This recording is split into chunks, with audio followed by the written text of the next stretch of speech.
Episode 66 धमकी भरी call. वो वीडियो प्ले होते ही अर्नव के चेहरे का रंग उड़ गया। उस वीडियो में अर्नव एक जाने माने ड्रग डीलर अकरम सिद्दीकी, जो पिछले 2 सालों से फरार था और पुलिस उसे ढूंढने में नाकाम रही थी। अर्नव उसके साथ ड्रग्स को श्रीलंका पहुंचाने के बारे में डिस्कस कर रहा था। ध्यान रहे मार्टिन कि मेरा ये कंसाइनमेंट पकड़ा ना जाए। वैसे ही पुलिस मेरे पीछे गिद्ध की तरह पड़ी हुई है। पुलिस ने पहले ही मेरे 4 वफादार आदमियों को दबोच लिया है और मेरा 600 करोड़ का कंसाइनमेंट भी पकड़ा गया है। इसके बाद मुझे काफ़ी ज़्यादा नुकसान हो गया है। अब बस मैं तुम पर भरोसा करता हूँ, जो सक्सेसफुली मेरे इस कंसाइनमेंट को श्रीलंका तक पहुँचा सकता है। जैक के पास अकरम सिद्दीकी अर्नव से उर्फ मार्टिन से बोला।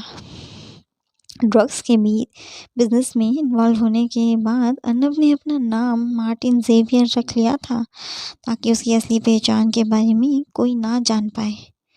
ठीक है मार्कस, तुम्हारा काम हो जाएगा। बस इस काम के लिए मैं एडवांस पेमेंट लूँगा, और वो भी 50% नहीं बल्कि 75%, क्योंकि इस काम में काफ़ी ज़्यादा रिस्क है। पकड़े जाने का भी रिस्क है, इसीलिए ये काम मैं बहुत ही स्मार्ट तरीके से करने वाला हूँ। अर्नव अकरम सिद्दीकी उर्फ मार्कस से बोला। 2 साल पहले जब अकरम का कंसाइनमेंट यूपी पुलिस के हाथ लग गया था, तब तो यूपी से छुपा कर दिल्ली चला गया था, और उसे सफलतापूर्वक दिल्ली पहुंचाने में अर्नव ने ही मदद करी थी। और फिर वहीं से मार्कस यानी कि अकरम अपना बिजनेस कंटिन्यू कर रहा था। Your honour, mister Arnav Singh Rathore इस ड्रग्स डीलर के साथ मिलकर ड्रग्स का बिजनेस करते हैं।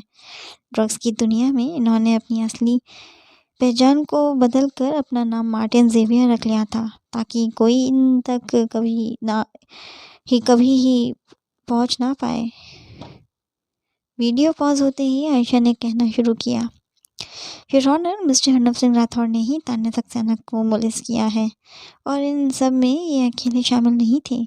इनके साथ इनके 3 दोस्त और भी शामिल थे, जो इंडिया से फरार हो गए थे इस इंसिडेंट के बाद, और अभी तक उन तीनों का कुछ भी पता नहीं लग पाया है। आयशा श्योर होकर ये बात कह रही थी, वहीं पूरा कोर्ट रूम जज सहित सिर्फ उसे सुन रहे थे। योर ऑनर, 11 अप्रैल को की रात मिस्टर अर्नव और उनके तीनों दोस्तों की मुलाकात मिस तान्या से चंडीगढ़ के एलांटे मॉल में हुई थी, जहां miss Tanya Saxena sales girl की जॉब करती थी। वहीं मिस्टर अर्नव ने जब मिस तान्या को पहली बार देखा था, तो उन्होंने उन्हें ऑफर की अपने फार्म हाउस में मिलने के लिए, मगर मिस तान्या ने इनका ये ऑफर ठुकरा दिया था।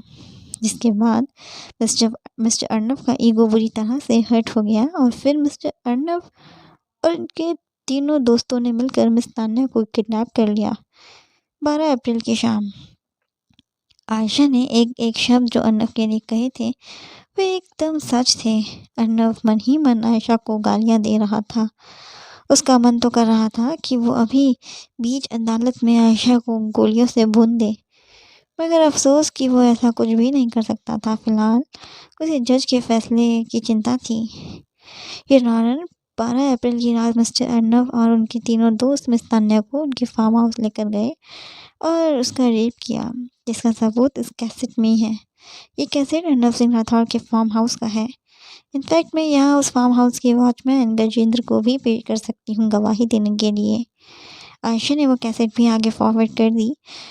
वो कैसेट भी जब प्ले की गई तो उसमें साफ साफ दिखाई दे रहा था कि अर्नव और उसके दोस्त तान्या को फार्म हाउस लेकर गए थे। योर ऑनर, सिर्फ इतना ही नहीं, तान्या को हेवी ड्रग्स भी दिए गए थे रेप के दौरान, और फिर 2 दिन तक उनका रेप किया गया, और फिर 14 अप्रैल के बाद से ही वो गायब है। उनका इन 3 महीनों में कुछ भी पता नहीं लग पाया है। आयशा ने कोर्ट में अपनी हर एक बात को सबूत के साथ पेश किया। उसने अर्नव पर लगे हर एक इल्ज़ाम को साबित करा, जिसके बाद अब तो कोई सवाल ही पैदा नहीं होता अर्नव के बच निकलने का, क्योंकि सारे के सारे सबूत उसके ही खिलाफ थे। वहाँ मौजूद सभी वकील आयशा की तारीफ कर रहे थे आपस में। वही राठौड़ खानदान सदमे में था। मिस्टर वर्मा अपने मन में बोले, ये चूहिया तो मेरी सोच से कहीं ज़्यादा आगे निकली। कितनी लंबी छलांग मारी इसने। अर्नव के चारों खाने चित्त कर दिए इसने। बचने का कोई चांस ही नहीं छोड़ा इसने अर्नव के लिए।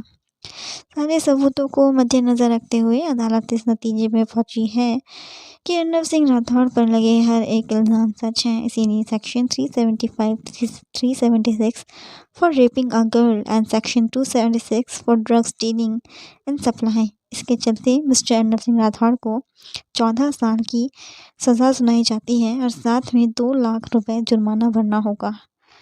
जज ने अर्नव के लिए अपना फैसला सुनाया और साथ ही साथ पुलिस को सख्त हुक्म दिया जाता है कि पीड़ित तान्या सक्सेना को जल्द से जल्द ढूंढा जाए और उसे सुरक्षित उसके माँ बाप के पास सौंपा जाए और साथ में अकरम सिद्दीकी और अर्नव सिंह राठौड़ के तीनों दोस्तों को भी जल्द से जल्द हिरासत में लिया जाए। Now the court is adjourned. मोहर के साथ ही जज ने अपना फैसला सुनाया और अर्नव का चैप्टर क्लोज कर दिया गया। कोर्ट रूम से बाहर आते ही आयशा की मुलाकात हथखड़ी लगे अर्नव से हुई। मना ले जितनी तुझे खुशी मनानी है अपनी जीत की, क्योंकि जिस दिन मैं जेल से रिहा हो जाऊंगा उस दिन तेरा इस दुनिया में आखिरी दिन होगा। तेरे मैं अपने हाथों से छोटे छोटे टुकड़े करूंगा यार और नदी में बहाऊंगा। अर्नव अपने दांत पीसते हुए आयशा से बोला, मगर उसने बोलते वक्त आयशा के पीछे खड़े अभय और अनिरुद्ध पर ध्यान ही नहीं दिया। अभी भी वक्त है, सुधर जा, वरना एक दिन तो खुद ही डूब जाएगा। और अगर दोबारा तूने आयशा का साथ बदतमीजी करी ना तो मैं तुझे अपने ही हाथों से मार डालूंगा, समझा। अभय ने अर्नव को चेतावनी दी तो वो चुप हो गया। वहीं कोर्ट रूम के बाहर लगी बेंच पर बैठी दीपिका अपने बेटे के लिए आंसू बहाए जा रही थी। मेरा बच्चा, मुझे मेरा अर्नव चाहिए, उसने कुछ नहीं किया है, वो निर्दोष है, दीपिका से सकते हुए बोली। दीपिका, यही सच है जो आयशा ने साबित किया है कोर्ट में कि अर्नव एक रेपिस्ट है और साथ ही साथ ड्रग्स के बिजनेस में भी उसका इन्वॉल्वमेंट साबित हुआ है, किरकी बोली। तो दीपिका एकदम शांत हो गई क्योंकि शायद उसके दिमाग में कोई खिचड़ी पक रही थी। वहीं अभय, अनिरुद्ध और आयशा ये तीनों घर वापस लौट चुके थे। पूरे रास्ते अभय बस यही सोच रहा था कि आखिर आयशा ने अर्नव के खिलाफ सबूत कब इकट्ठा करे, मगर उसके अंदर इतनी हिम्मत नहीं थी कि वो इस बारे में उससे पूछे। आयशा पानी पी रही थी, तभी अनिरुद्ध ने उससे पूछा, आपको डर नहीं लग रहा अगर उसके दोस्त अर्नव ने आपको नुकसान पहुंचाने की कोशिश करी तो?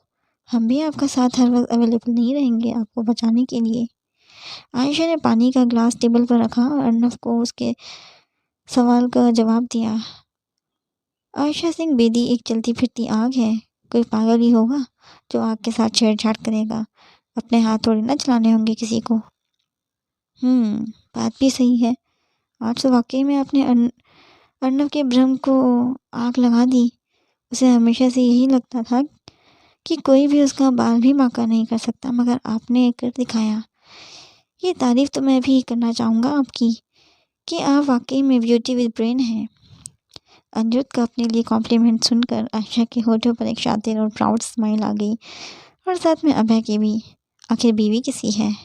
अभय बोला। तभी आयशा बोली, पड़ोसी की। इससे पहले कि अभय उसकी बात पर कुछ रिएक्ट कर पाता, आयशा का फ़ोन रिंग किया, मगर उसने वो कॉल इग्नोर कर दी। लगातार 4 कॉल्स के बाद आयशा ने जब वो कॉल्स रिसीव करी तो एक आदमी की आवाज़ आई, मार्कस से दुश्मनी लेकर तूने बहुत बड़ी गलती कर दी। अब बहुत जल्द तुझे तेरा तोहफा मिलेगा, सज़ाए मौत। जी ले अपनी ज़िंदगी चैन से, पता नहीं कौन सी रात या दिन या सुबह या फिर शाम तेरी आखिरी हो। ये बोलकर मार्कस और अकरम ने फ़ोन काट दिया। कॉल स्पीकर पर होने की वजह से अभय और अनिरुद्ध ने भी मार्कस की सारी बातें सुन ली थी, मगर आयशा के चेहरे पर डर बिल्कुल भी नहीं था। आज के लिए बस इतना ही। अगर आपको आज का एपिसोड अच्छा लगा तो कमेंट करें और चैनल को सब्सक्राइब करना ना भूलें। Thank you.